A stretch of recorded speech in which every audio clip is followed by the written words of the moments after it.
Okay, we're back and we're ready to wire. I've got all my holes drilled. As you can see, I've got my wire pulled out the top hole here, and I've got it pulled out the bottom hole here. Now, I used a fish tape for this.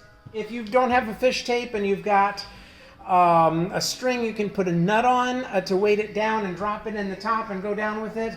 If you've got a piece of coat hanger type wire or anything stiff but flexible at the same time, you can kind of fish this thing down through here. As you can see, the spring is right here, and it is a pretty big spring. It's in the way for the most part, but you get rid of it. You have to generally have somebody hold the spring back this way while you're drilling the hole so you're not hitting the spring with your drill bits. When I get finished wiring this top one and hooking it up, I'm going to bring the wire down and I'm going to put some of that loom over it so that it will be protecting the wire from that spray. And I'm going to bring that loom all the way down. So I've got a wire stripper here that I got off of Amazon that you just put your wire in it for the gauge wire you're dealing with. You put it in the little clamp and pull, and it's stripped. It's a beautiful stripper. I've had people say, "Oh, we don't like those. We like the old-fashioned way." And yeah, how many times do you cut your wire in half or mess it up stripping it with the old-fashioned way? That works perfectly well there. Now, because this is a very, very, very small wire, this is like a 28 gauge wire, I think, on these lights. It's very small. I'm going to be using my red connectors because the red connectors will fit this wire up here, and they'll crimp down and heat shrink on. That's fine. This wire is so tiny, I strip a little bit extra back so I can fold it in half and give myself a little bit extra thickness for my crimp. Then I can slip it down into the connector, and this one here is I didn't get it stripped enough to fold it the way I need to. Let me strip it a little bit more here. It'll just take a tiny bit more really, but it'll give me what I need lengthwise in my fold to get it in there and work. I also bought off of Amazon a set of crimpers that far beats the little flat things that you use all the time. This has got square jaws instead of rounded jaws. It's got square crimpers, and when it puts a crimp on it, it ratchets down, and when it puts a crimp on it, it's there. It's not going anywhere. So right now I'm using my red connectors, so I'm going to use my red position there, and I just lay it in there and crimp down, and that's crimped. It's not going anywhere. And I'm going to put the connectors on all three of these before I hook it up to the wiring that I've run up through the framework on the rig. Just fold that over a little bit, slip this up on it. That light's causing funny Well, glare. let's go over here with it then. Okay, I can do this way, lay it down in, and crimp. Nice strong crimp. I can't see it. Oh. I was trying to turn it so that the Okay. Very nice strong crimps. it makes a nice square crimp instead of a and when I get finished with it, I'm going to floppy round one. Yeah, when I get finished with this too, and I get it hooked up to the wiring that I've got down through my framework, I'm going to heat shrink these. I've got a heat gun. You can use a butane lighter or a heat gun. You can use a hair dryer on it, although a hair dryer is not quite as strong, as hot, and so it takes it a little bit longer to do the job, but a hair dryer will work to heat shrink these. As long as your wife has a hair dryer you can use.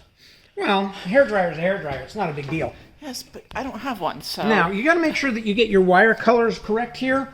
I happen to know that this blue is going to be tying to the white. That's going to be my ground. So I just slip it in here. It helps when you're up here like this, if somebody's holding the light for you, which Julie is doing for me right now. Lay it in. Well, it slipped on me and went to the other end. Dang it. There we go. And then I just put a crimp right in the middle as well. Now that's crimped together. That's not going anywhere. The red on this is going to go to my brake light turn signals. It's going to go to the red on my light itself. So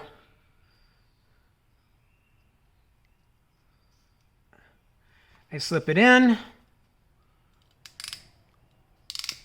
crimp it down, and it's crimped, not going anywhere. And the brown is going to be my running lights on this particular one. These lights are wired with a color code that's a little bit different than most trailers, I guess.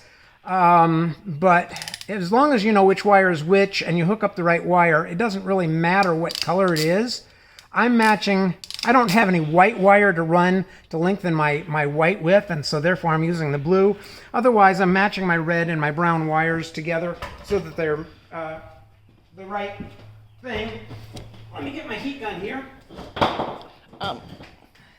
You have another plug, I know, but this one's handy. and it gets rid of that glare light. Yes, it gets rid of the glare light. So now, another Harbor Freight product, just a cheap, little old cheap heat gun, but it works. You want to make sure you don't point your heat gun at your framework. If you don't have to, it can mess up your paint. You just turn it on. Make sure it's on high. It heats these things up and shrinks them much better when it's on high. You gotta get it kind of close, and it takes a little bit of time. It takes a few seconds here for the heat gun itself to heat up enough to really melt these, to shrink them down. If you leave your heat gun on between wires, it stays hot and it shrinks them down a lot better then. And you can watch this. You probably can't see it on camera, but you can watch this and tell when it actually shrinks down and melts down and glues itself, as it were, to the wire. So yeah, let me see if I can get this one to catch it that way for you.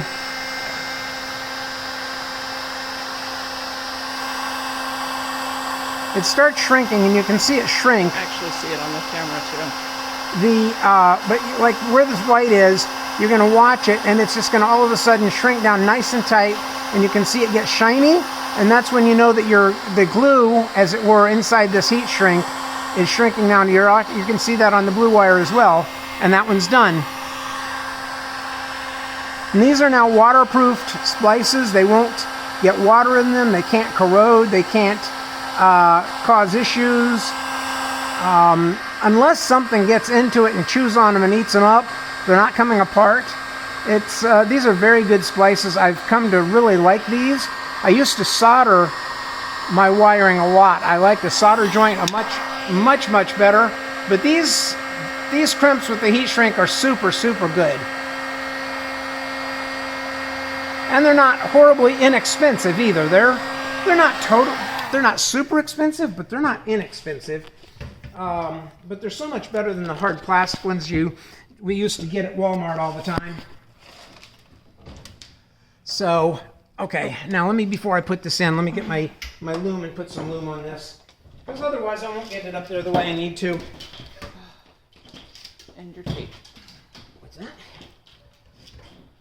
Take all my tools off of my ladder so I can get up on the ladder. Close up that box so I don't dump the box of connectors all over the place. Oh, geez. Ask me how I know this.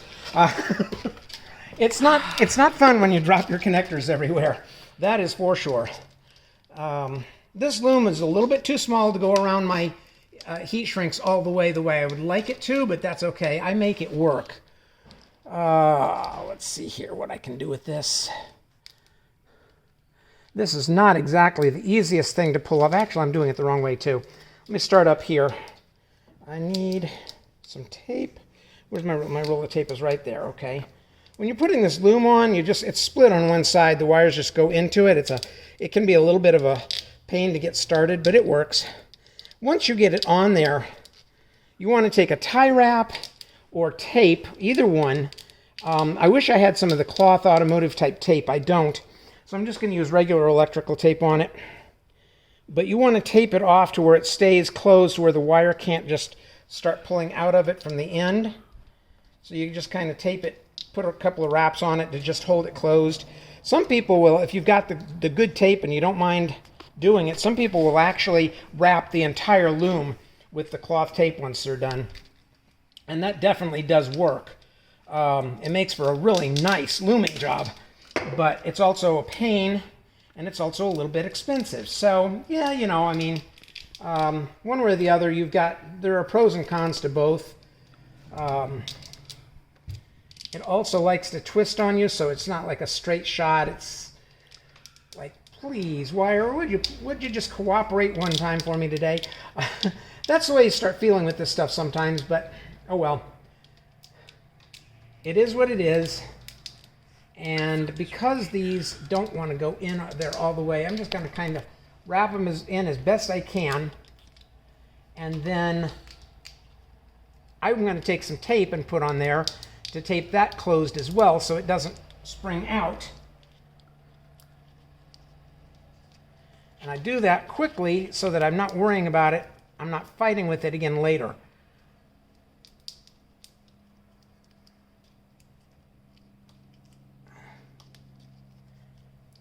Roll it back up over here.